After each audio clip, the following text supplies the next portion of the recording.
أهلا بكم في قناة مصر القديمة.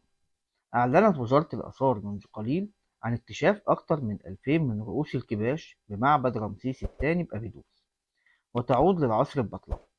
وقد تم ذلك الاكتشاف بواسطة البعثة الأثرية الأمريكية التابعة لجامعة نيويورك.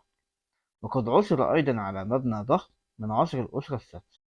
كما عثر أيضا داخل إحدى غرف المخازن المكتشفة في المنطقة الشمالية للمعبد على مجموعة من الحيوانات بجانب رؤوس الكباش، منها النعاج والكلاب والماعز البري والغزلان وأيضا حيوان النمس.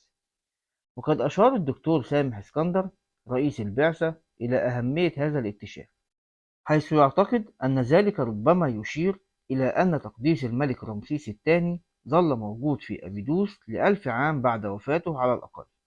أما عن المبنى المكتشف والذي يعود إلى عصر الأسرة السادسة، فيمتاز بتصميم معماري مختلف وفريد، حيث يتميز بجدرانه السميكة الضخمة، وهو ما يجعله فريد ومميز.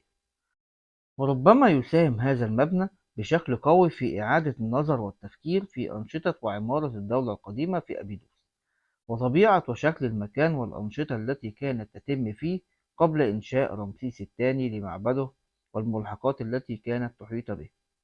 كما عُثر أيضًا على أجزاء من تماثيل وأجزاء من البرديات، وبقايا لأشجار قديمة وملابس وأحذية جلدية.